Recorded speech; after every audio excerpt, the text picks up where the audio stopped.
On a annulé mon alternance. Ça m'a fait mal. Pleurer. J'ai repleuré.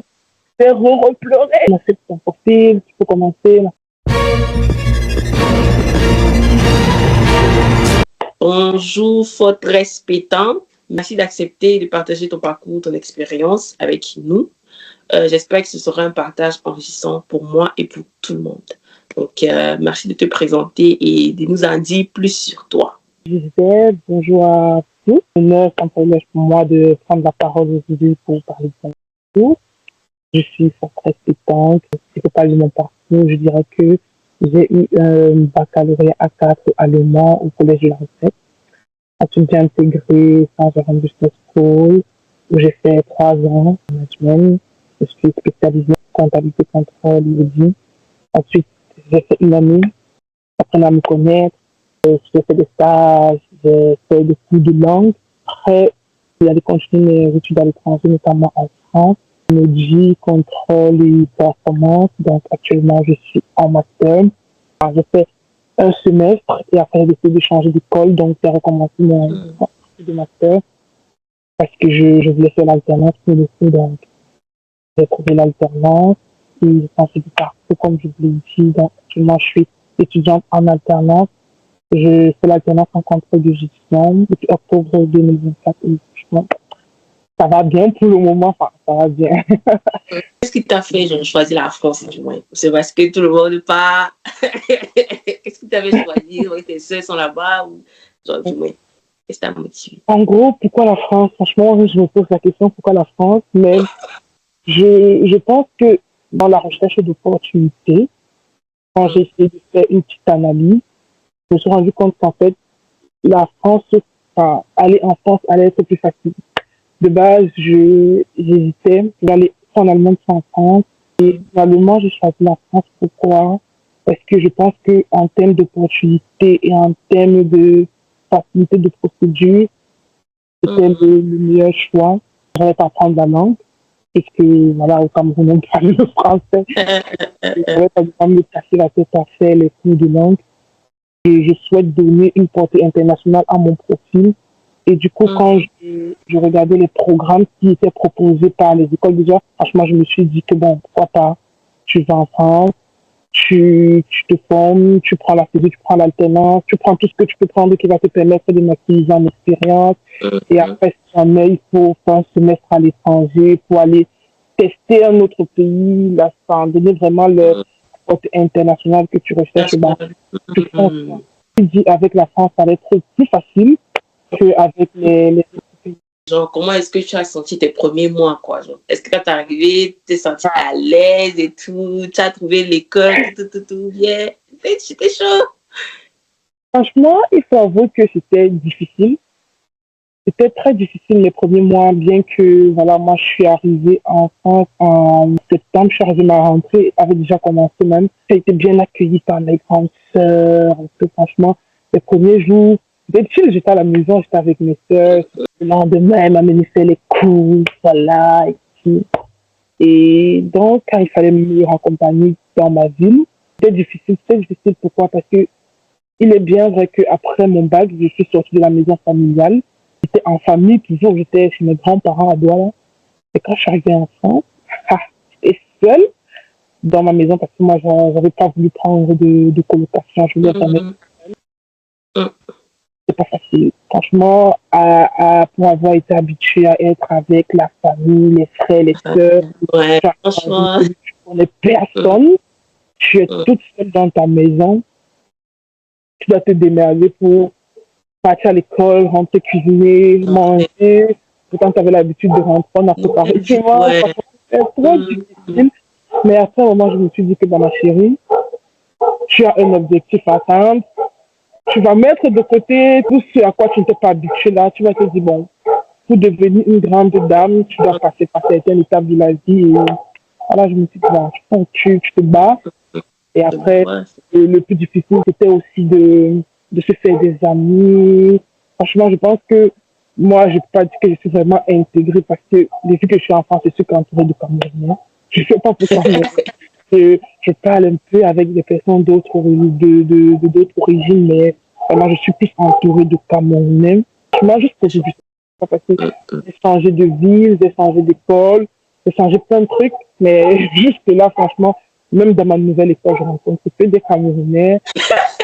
On n'est pas à toi. Ouais, c'est ça. C'est bon, ça va. Voilà. Justement, avec tout ça là, le fait que peut-être psychologiquement ce soit difficile, le fait que tu dois encore genre t'adapter, que ce soit au système scolaire, au système culturel et tout ça, est-ce que tu as douté de toi? Est-ce que tu t'es dit que bon, peut-être que tu vas pas arriver, peut-être qu'avec toutes les conditions qui ne sont pas peut-être adaptées ou réunies pour que tu genre que tu sois vraiment 100% dans tout ce que tu fais, est-ce que tu as douté de toi? Est-ce que tu as eu des moments où tu t'es posé des questions que, ah, est-ce que je devais pas rester chez mon père là-bas, où tout était bien, vraiment, je vivais la best life et tout? Franchement, le doute, je pense que je l'ai vraiment vécu. Franchement, j'ai beaucoup douté de moi. Octobre 2023, à peut-être mars 2024, franchement, il y avait de gros doutes. Je voulais rentrer. Je voulais pas rester en France. Je voulais rentrer. Chaque fois, j'appelais maman, je pleurais, maman. Je sais pas ce que je fais ici, je dois rentrer. C'est pas le chez moi, je ne me sens pas chez moi, je ne me sens pas. Non, non, il faut que je parte. Et ma mère me disait toujours, non, tu dois te battre, ma chérie, franchement, c'est pour la bonne cause, tu dois te chercher. Moi aussi, j'ai pu me chercher quand j'étais jeune. Donc, je dis ça comme tout. Moi, le système scolaire, ça va. L'école, ça va. C'est pas la chose la plus difficile. Mais c'est vraiment, moi, à l'intérieur, ça va pas. Je me sens. Tu as l'impression de pas être à ta place. Tu as l'impression d'être de trop. Tu as l'impression que tu ne vas jamais arriver. Tu as l'impression que le système est contre toi. Il y a tellement de trucs. Je te demande, à un moment, je me suis dit, c'est quoi le problème? Est-ce qu'il faut que je sorte plus? Tu as besoin d'être avec les gens, tu as besoin d'être entouré, tu passes, il y a du temps seul chez toi, tu cherches des opportunités, des expériences, franchement, rien. Tu n'as pas d'amis, tu n'as pas d'expérience. J'ai l'impression que vraiment, vraiment, la vie est contre toi. Et à un moment, tu te dis, bah, il faut que je rentre. Il faut que je rentre chez moi. Je passais des mois à pleurer. Un seul semestre à Dijon, du coup, de septembre à décembre. En janvier, je suis partie chez ma grande sœur à Lyon parce que je ne pouvais plus vivre seule à Dijon. J'en avais ma classe. Je voulais être, je voulais vraiment avoir de l'amour, de la chaleur. J'avais pris ce qui s'appelle l'année de saisie. Donc, je cherchais un stage pour janvier. Tu postules, tu fais des CV, tu fais des séminaires, tu fais des webinaires. Franchement, rien ne va. Je fais pas comme si un masque sur toi, c'était vraiment trop pénible et ça n'allait pas. Je restais chaque soir, je passais des nuits à postuler, je refusais les CV, je demandais les avis de personnes mis à nos dispositions pour nous aider à faire les CV, même voir des RH sur LinkedIn, je RH, je pense que j'avais tout fait, mais ça n'allait pas. Je te dis, bon, disons que tu n'as pas trouvé de stage, si tu ne valides pas ton année de saisie, c'est pas grave. L'école pourra te réadmettre comme ça et tout. Au moins, il faut quand même avoir une entrée d'argent pour être assez autonome. Je me lance alors à la recherche des jobs. Oula, franchement,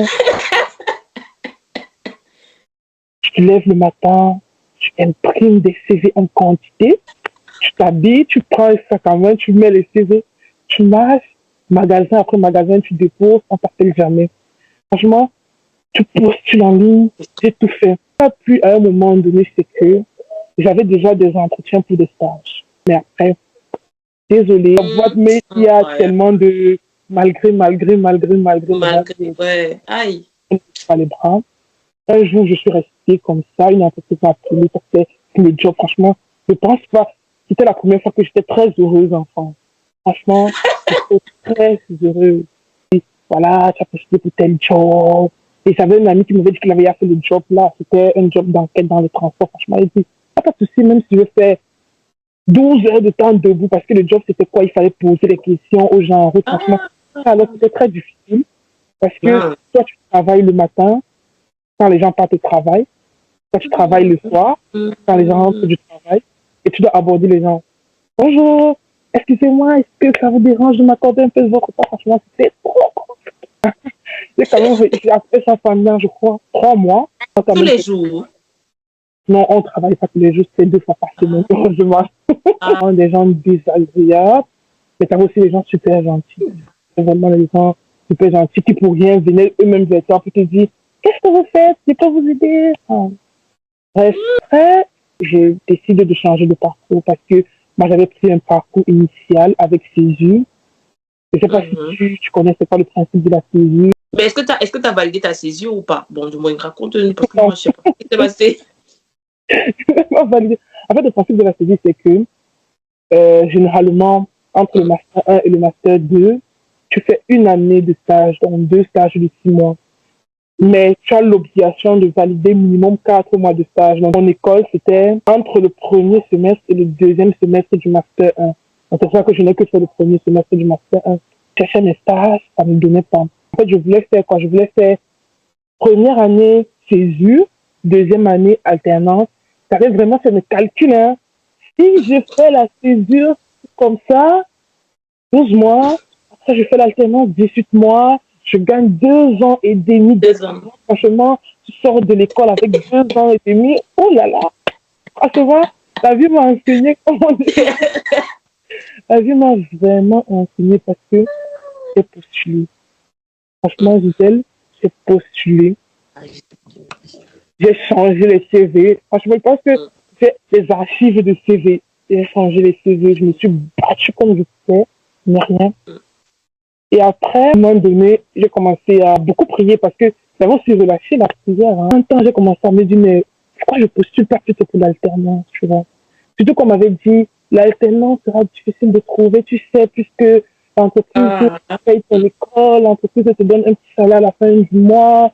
Si tu n'as pas d'expérience sur le territoire français, c'est vraiment compliqué pour toi de trouver l'alternance. D'un coup, il te faut quand même d'abord avoir un stage. Je me disais, mais comment je vais arriver? Je postule pour le stage. On ne me répond pas. Je me fais comment? Je pas fait la magie. Je me suis dit, bon, impossible n'est pas camerounais. Avec ma foi, je me suis dit que mon Dieu aussi est capable de changer mon histoire. C'est donc comme ça que je dis à mon père que, bon, tu sais, je vais commencer à postuler pour l'alternance. Bon, j'avais fait 2 CV. Non, j'ai fait 3. J'avais fait 3 CV. J'ai dit que je postule pour l'alternance, je postule pour le CDD et je postule pour le stage. Je me concentrais vraiment plus sur l'alternance parce que c'était la période de recrutement des alternances. Moi, je passais des nuits, je m'asseyais comme ça, j'ouvrais les offres. C'était des petits comme ça sur mon moteur de recherche, mais j'ouvrais les offres, je m'asseyais, je lis l'offre, je prends des notes pour préparer mes entretiens si jamais on m'appelle. Je prends des notes, je vois ce que les recruteurs attendent de moi. J'avais téléchargé un tableau de bord là sur LinkedIn où tu suis les trucs, tes offres et tout. J'enregistrais mes offres, postuler, pas postuler, entretien, pas entretien. Même quand je postulais, je pouvais que sur mon téléphone, je postulais, j'envoyais des CV. Mais là, j'ai vraiment dit, je postule plus sur le téléphone, j'allume mon PC, je personnalise mes CV, je donnais le tout pour le tout. Ouais, juste là, reçu. Mais bon, j'ai commencé à recevoir les retours des alternances plus que le retour des stages. J'ai dit, je suis peut-être en bonne forme. Je reçois l'appel d'une entreprise. Alors, frère, nous sommes intéressés par votre profil. Serez-vous disponible pour échanger? J'ai quelques petites questions à vous poser. Ça, on ne pas la télé, mais en fait, c'est que je reçois un appel. Maintenant. Allô, bonjour. Oui. Elle posait les questions, je répondais. Franchement, je ne sais pas, mais l'échange avec cette dame était tellement naturel. Comme on dit, c'est pour toi, pour toi. Franchement. L'échange naturel, et après, elle me dit, programmer l'entretien manager. Je lui dis, oui, bien sûr. Quand est-ce que tu es disponible? Demain matin. Demain matin. Et on ne pouvait pas attendre. Je lui ai dit que demain matin. Le lendemain matin, on décide de faire l'entretien. Je gèle. Le jour-là, je voulais même pleurer. On commence l'entretien. Le micro de mon ordinateur ne fonctionne plus. Aïe, yo! Donc, on se voit, mais le micro de mon ordinateur ne fonctionne plus. Je me demande, qu'est-ce qui s'est passé? Genre, chaque jour, le micro donne fond. Normalement, parce que je me faisais beaucoup de Teams avec mes potes. On travaillait même. Mais pourquoi le jour de mon entretien, le micro ne donne pas? Du coup, elle m'appelle parce que moi, j'avais mis mon téléphone en mode ne pas déranger. Très vite dans la conversation, en fait, mon téléphone était en mode ne pas déranger. J'ai désactivé vite et elle m'appelle. Du coup, on se voyait et on parlait au téléphone. On va reprogrammer l'entretien. ne t'inquiète pas, ne stresse pas, parce que ça commence à me stresser. Elle, je pense qu'elle a vu que j'étais stressée, en fait. Je vais reprogrammer l'entretien pour vendredi.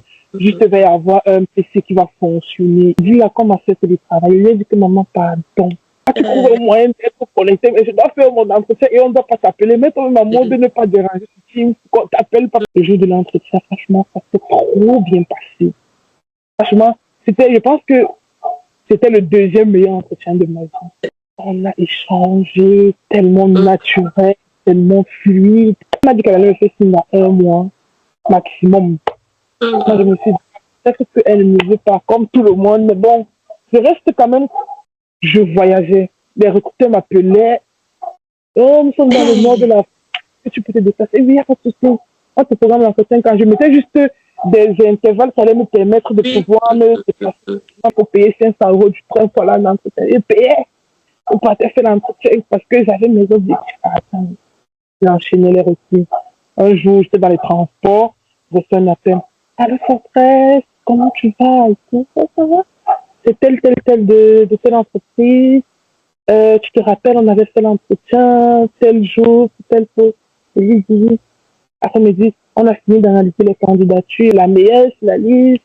Est-ce que vous êtes toujours disponible? Je vais juste confirmer ça et je te reviens la semaine prochaine. La semaine prochaine, comment? Mais, t'es qui? La semaine qui suit, elle m'appelle. Alors, Fortress, oui, juste pour concrétiser ce que je t'ai dit, tu à ton école que on peut déjà faire le contrat.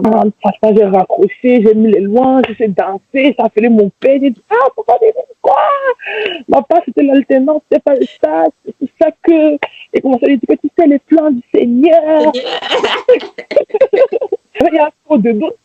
Ça a un peu été compliqué, les procédures avec l'école, l'administration, et tout, ça a mis un peu du temps. Et finalement, Gisèle, qui avait été dit, ça va te choquer, mais finalement, on a annulé mon alternance. Ça m'a fait mal. L'entreprise ou l'école? L'école. J'avais un gros problème administratif avec moi et tout. Bref, j'ai pleuré, j'ai repleuré, j'ai repleuré parce que ça m'a fait mal de voir des mois et des mois de souffrance partis comme ça. Franchement, j'ai eu mal. Ma soeur m'a dit, tu sais quoi, ma petite soeur, je t'envoie en vacances là. Elle m'a payé le billet, elle m'a payé là. Pas profiter de la vie parce que tu as besoin de ça. Et c'est que, ouais, ma grande soeur, qu'est-ce que tu fais en toi? Justement parce que j'étais mal. Il fallait recommencer. Envoyer mes CV. C'est justement parce qu'il y a eu le problème administratif là que j'ai dû changer d'école, tu vois. De manière l'entreprise que donner mon encore un peu plus de temps. Et rendre compte que l'entreprise m'a dit, OK, on te donne jusqu'à vendredi. Et je peux trouver l'école. Après, finalement, toutes les écoles où j'ai fait les entretiens, en fait, ils m'avaient accepté. Puis à la RH le lundi, là, pour dire que j'ai trouvé l'école, elle me dit, trop tard, on donner jusqu'à vendredi. Comme la journée de vendredi. Et que je suis venue avec rien, on a contacté quelqu'un d'autre lundi le matin parce qu'il fallait qu'on boucle le processus de recrutement. Quand je recommence, je change d'école, c'est sévère, je pleure, je voyage, je pleure, je voyage. Ce qui est bien, c'est que franchement, j'ai bien profité. Vacances, elle me disait que ma très bien, on part. Moi, quoi, je pars aussi. Il y avait une semaine en particulier, où là là, j'ai reçu des appels en boucle. Alors, Fortress, est-ce que tu peux... Et la majorité des entreprises est sur Paris. Mon école aussi que j'avais trouvé était sur Paris. Du coup, j'ai aligné les entretiens la semaine là. Le même jour que je suis arrivée, je suis passée à l'entretien l'après-midi. Le lendemain, je me suis levée pour aller à l'entretien. L'entretien que j'ai eu le lendemain, c'est dans la boîte où je suis actuellement. Et l'entretien là, c'était plus parce que, franchement, l'échange avec ma tutrice, parce que c'est ma tutrice actuelle, c'est super. C'est mon meilleur entretien de ma vie. Du coup, l'autre, c'est le deuxième. Ça, vraiment, c'est le meilleur entretien de ma vie. C'est vrai que j'avais fait des stages quand même. C'est vrai que j'avais déjà manié Excel. Datais, pratiquais pas Excel tout le temps. Il y a des choses que j'avais pas forcément gardées. Je suis un peu intermédiaire quand même parce qu'il y a les fonctions que je connais. Bien que je connais techniquement, mais je connais pas pratiquer, tu vois. Ça va arriver à l'heure. Elle arrivait bien après moi. Je pense qu'elle a aimé le fait. Elle m'a donné son ordinateur, tu vas faire le test et tout. Le test, franchement, quand j'ai d'abord ouvert le fichier Excel, j'ai dit, waouh, je ne savais pas qu'on pouvait faire ce qu'elle a fait là avec Excel. Parce qu'elle avait fait, en fait, le test, c'était vraiment une sorte de charte au trésor Tu ne pouvais pas aller à l'étape suivante sans passer par la première étape, en fait. Tu devais cliquer, tac, première étape, tu vas faire ça, tu vas faire ça, tu vas faire ça. Donc, il y avait les instructions. C'est-à-dire que tu te dis bravo, tu as réussi, maintenant, ça va. Excel, ça fait ça. Et moi, j'utilisais les fonctions que je connais, tu vois. Elle était assise à côté de moi. J'avais peur qu'elle me... Ça me fasse un peu... Tellement je les gérais. Elle m'a même dit que utilise par exemple telle fonction. Elle m'a dit, tu as vu, ça donne le même résultat. Je lui ai dit oui. À un niveau, il y avait deux étapes. Il y avait le chemin le plus court et le chemin le plus long. J'avais bien envie de faire le chemin le plus court, mais je me suis dit, il faut se démarquer. Même si je ne connais pas, je vais oser. Elle m'a regardé, elle a souri. Elle dit que c'est bien. Je vais marquer peut-être un point. En fait, avant de commencer le test, elle m'a demandé si je m'y connais dans CBA. Je lui ai dit que non, franchement. J'ai été honnête parce que il ne fallait pas que je dise oui. Après, j'arrive et je me connais. Les gens, ça, je vais me former dessus, mais je ne connais pas. J'étais en train de lire les instructions. C'est comme le chinois parce que c'est un peu la programmation. Et moi, franchement, je n'avais pas aimé. Que t'inquiète, on va faire ça ensemble. J'ai dit que elle me disait comment faire. Moi, je faisais seulement au moment où j'exécutais. Après, ça a donné. Puis elle m'a dit bravo. Et puis, on est parti faire l'entretien même. Elle m'a dit, franchement, je ne vais pas te mentir. Tu as été meilleur que tous les autres. Et elle m'a dit, je dis, bah, puisque c'est une entreprise qui fait dans le social et que tout le monde n'aime pas forcément travailler pour le social, rentrer chez toi, réfléchir et me dire au trop tard demain matin, c'est que tu es intéressé par l'autre. J'étais où avec? J'avais l'autre. J'étais intéressée. Surtout que bah, pour le coup, j'avais d'autres recrutements en cours. Donc, en cours, oui. J'étais vraiment intéressée par l'autre parce que je me suis dit, c'est un nouveau secteur, j'ai jamais fait. À l'école, on ne nous apprend pas la finance des entreprises à but non lucratif forcément. On se dit, bah, pourquoi ne pas oser? Il faut essayer. Si j'arrive à la fin du recrutement et que j'ai beaucoup d'entreprises qui viennent, je vais peser le pour et le contre. Du coup, le lendemain matin, je lui ai écrit naturellement. Elle m'a dit, oh, puisque tu es intéressé, tu vas faire l'entretien avec le directeur. Et au bout de l'entretien avec le directeur, bah, on ne sait pas si c'est ça ou pas. À 10 heures, le directeur m'appelle. J'avais un entretien à 11 heures et j'avais un entretien dans l'après-midi. Je lui ai dit que un entretien là tout à l'heure dans moins de 15 minutes. Parce qu'il fallait qu'il sache que je suis convoitée aussi quand même. Il voulait tout pour faire l'entretien. Je lui ai dit, mais du coup, on va faire à 17 heures, c'est pas grave. J'avais déjà voyagé pour les entretiens, on avait même refusé. Hein. Ah, ça. À 17 heures, il m'appelle, on fait l'entretien. Et puis, il me dit, ok, franchement, c'était vraiment cool. Hein. À un moment, il m'a dit, et pour terminer, qu'est-ce qu'on se dit? C'est un mot de, je sais pas, on va faire plusieurs entretiens. À un moment, j'ai compris qu'il y avait beaucoup d'hypocrisie dans les entretiens, tu vois. Je voulais plus trop briller avec les gens, trop être sympa pour après avoir le cœur brisé. Parce que souvent, je rentrais les entretiens, je me disais, ah, c'est pour moi. Je rentre dans ma tête, ah, ça s'est trop bien passé. Parce qu'on t'écrit le lendemain pour te dire, c'est pas forcément moi qui ai refusé ton profil, mais c'est le directeur. Ça me tassait un peu, tu vois. Le matin, elle m'a écrit ma tutrice. On a fait ton profil, tu peux commencer, la. Et j'ai pas eu d'entretien RH. Franchement, je m'étais caché là, tu savais, les entretiens RH. Les RH m'avaient tellement refusé. Mes profils, même jamais chez les managers.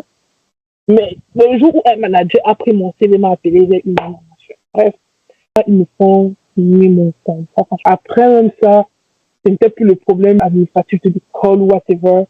C'est maintenant la préfecture, le renouvellement du titre de séjour.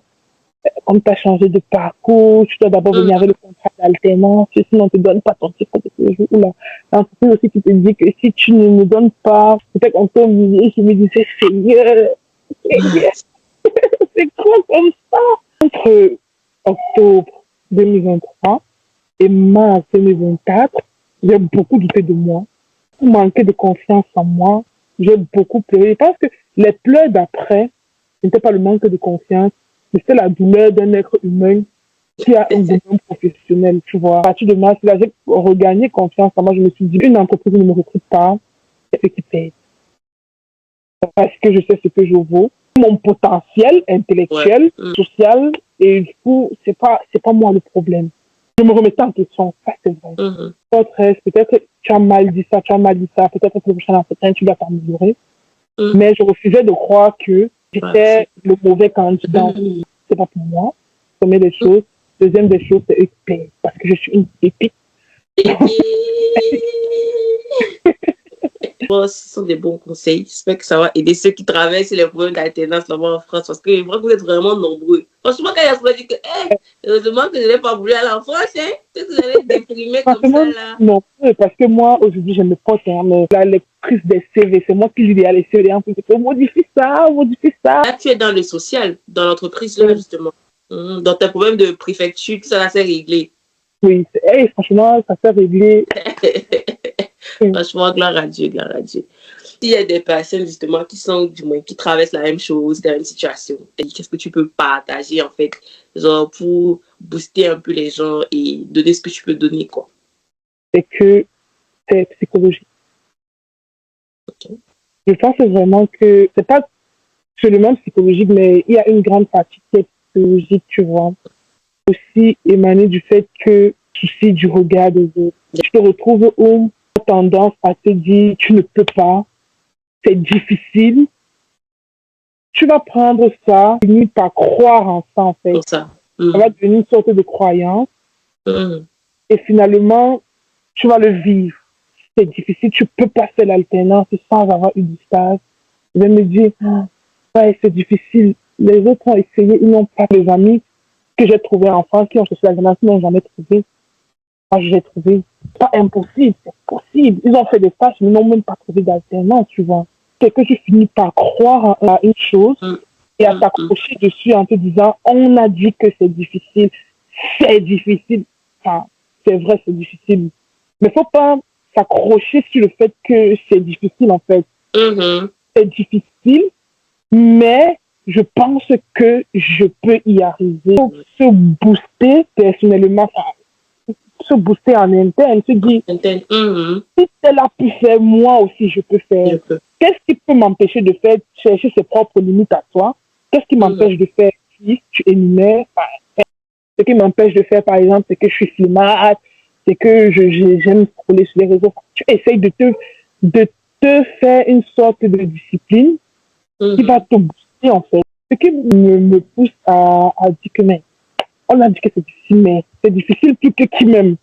Qu'est-ce qui peut même être difficile pour moi? Et puis, en plus, je m'appelle forteresse. Franchement, je suis une forteresse, donc, oh non! Je me dis, si mon père avait dit c'est difficile, ne teste pas, je n'allais jamais être où je suis aujourd'hui.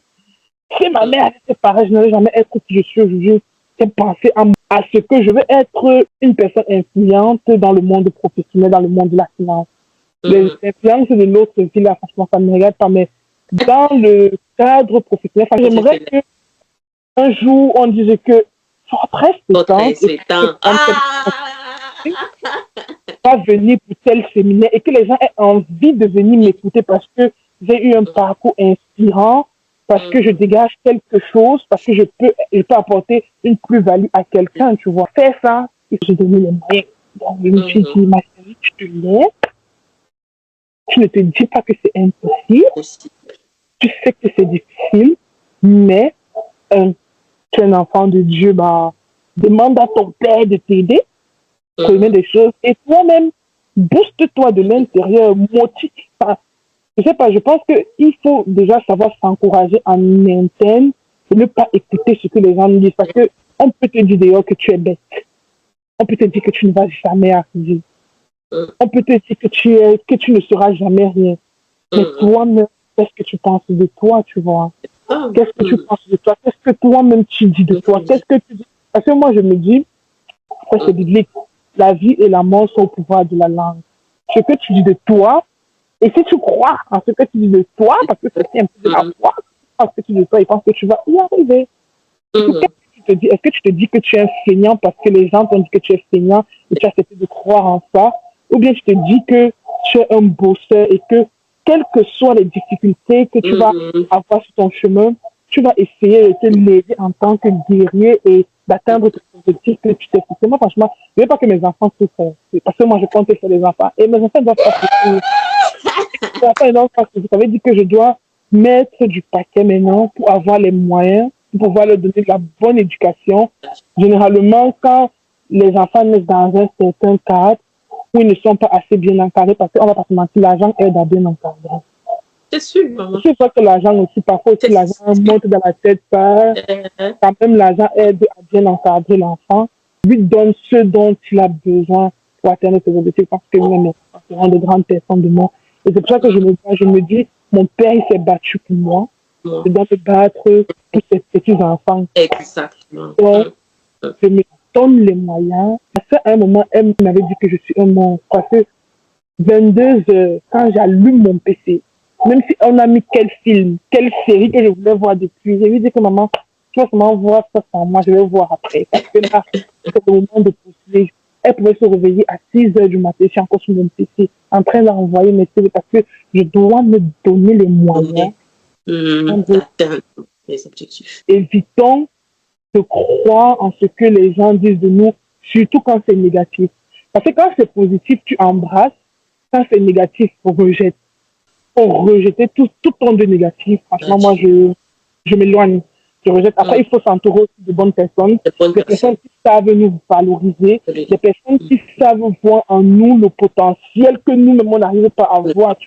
Parce que si tu es entouré des personnes, je vais dire jalouses, si tu es entouré de personnes qui sont égoïstes, quand tu ne vas jamais atteindre tes objectifs, quand tu auras l'impression d'avoir accompli quelque chose, ils vont te rappeler qu'en fait, tu n'as rien fait, tu vois. Et ça peut te frustrer, tu te dis, tu n'es pas capable, tu es incapable. Mais pourtant, quand tu as autour de toi des personnes qui vont te dire, franchement, moi, mon père aujourd'hui, même quand tu as mal fait, du moins, si je fais un truc, moi, je vais prendre l'exemple de l'école. Moi, je suis une jeune école, tout le monde le sait. Quand je finis de composer et que je souhaite avoir 19 et que j'ai 17 et que je commence à dire que ouais, pourquoi et mon père il va me dire franchement ma chérie, tu as bien fait, tu as eu 17. Il va pas me comparer avec les autres, il va dire que maman, tu t'es battu comme tu as eu 17. Si c'est que tu veux atteindre 19 pour la prochaine fois, maximise plus et cherche à voir ce que tu as mal fait et tu améliores, mais ne confond pas. Et une chose aussi, apprendre à encourager nous-mêmes nos propres efforts, tu vois. Parce que tu voulais avoir 19, tu as eu 17, tu te fâches parce que tu as eu 17. Alors que quand même à côté de toi, qui ont eu 5, qui ont eu 2, chacun se fixe ses objectifs, on ne doit pas se comparer dans la vie. Parce qu'il y a les gens qui viennent à l'école pour passer juste, il y a les gens qui viennent pour passer de très bonnes notes. Mais il faut savoir nous-mêmes encourager nos propres efforts. Genre, tu as eu 17, bravo ma chérie, c'est bien. Prochainement, tu vas faire mieux, mais bravo quand même. Bravo, Pachi. Franchement, une vie de bataille. Mais franchement, moi, je te connais déjà, donc je sais que, franchement, je sais que tu es une fille, tu te bats, tu sais chercher, tu sais trouver. Donc, franchement, je suis contente que tu aies trouvé. Donc. Parce que je voyais sur LinkedIn comment tu recherchais, tu m'as dit que, pardonnez le stage à fond et tout. Donc, franchement, je suis contente que là, maintenant, tu aies pu répondre à tes prières. Le Seigneur a fait ce qu'il a fait, il a disposé. Au moins, tu as une histoire à raconter, tu auras des choses à partager et ce n'est que ça. Franchement, merci encore d'avoir accepté l'appel. Merci d'avoir partagé ton expérience. Ça me touche et je sais que je prends les notes parce que moi, là, c'est pas toujours pour les gens. Je prends pour moi et j'espère que ça va aider les autres personnes aussi. Donc vraiment, merci beaucoup, Foti. C'est un plaisir pour moi. Bisous. Bisous, bye. Tu passes une bonne journée. Continuez à toi aussi. Bisous. Bye.